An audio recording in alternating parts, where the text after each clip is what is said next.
Hello everyone, welcome to homeos to channel. आज मैं आप सभी के सामने एक नई रेमेडी एलियम सिपा के साथ प्रेजेंट हूँ। तो चलिए आपको मैं ये रेमेडी पढ़ाती हूँ। पर इस रेमेडी को पढ़ाने से पहले मैं आप सभी लोगों से रिक्वेस्ट करना चाहती हूँ कि जिन्होंने भी आप सभी में से मेरे होमियोस टू चैनल को सब्सक्राइब नहीं किया है, प्लीज़ सब्सक्राइब कर दे और खूब सारा प्यार दे उसे।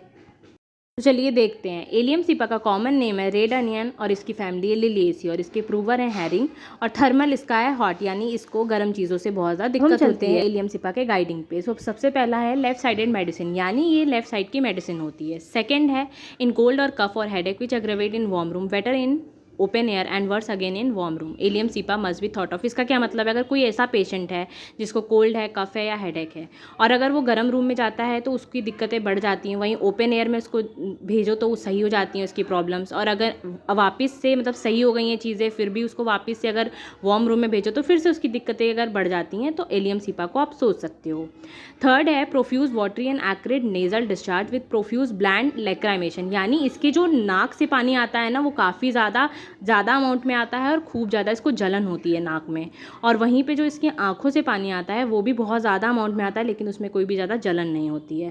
फोर्थ है डिज़ायर फॉर रॉ ऑनियन, मतलब है कि अगर किसी को कच्चा प्याज खाने की बहुत ज़्यादा इच्छा हो रही है तो आप कह सकते हो कि एलियम सिपा उसके लिए है। नेक्स्ट है aggravate in warm room and in evening and relief in cold room and open air, यानी इसकी जो दिक्कतें हैं वो गर्म रूम में बढ़ जाती हैं, इवनिंग में बढ़ जाती हैं और वहीं अगर कोल्ड रूम में इसको छोड़ा जाए या फिर ओपन एयर में तो सही रहती हैं। नेक्स्ट है violent laryngitis, cough seem to tear and split the larynx, का मतलब है कि इसको लैरिंग्स में बहुत ज़्यादा इन्फ्लेमेशन होती है, ऐसा फील होता है जैसे इसका लैरिंग्स बिल्कुल फट गया। नेक्स्ट है neuralgic pain like a long thread following amputation और नर्व इंजरी। अब इसका जो नर्व से रिलेटेड पेन है वो कैसा है, जैसे कोई धागा खींच रहा हो और वैसा मतलब धागे से खींचने वाला जैसा कोई पेन होता है, जैसे कोई धागा खींचता है वैसा पेन आता है। ठीक है, कब, जब कोई बॉडी पार्ट को काट दिया गया हो, है ना, या फिर कोई नर्व से रिलेटेड इंजरी हो गई हो तो जो मतलब दर्द होता है वैसा कुछ दर्द होता है इसका। नेक्स्ट है thread like pain in various part, यानी कि मतलब धागे को खींचने जैसा जो दर्द होता है ना वैसा इसके अलग अलग पार्ट में इसको दर्द होता है। नेक्स्ट अग्रेवेशन किससे दिक्कत है, तो इवनिंग और वार्म रूम में। अम्लरेशन यानी इससे किस चीज़ से आराम है, तो कोल्ड रूम और ओपन एयर में अगर इसको आप छोड़ देते हो तो इसे काफ़ी ज़्यादा आराम मिलता है। Thank you everyone. अगर आपको मेरी वीडियो अच्छी लगी तो please do like share subscribe the homeos to channel next remedy के साथ। तब तक के लिए बाय।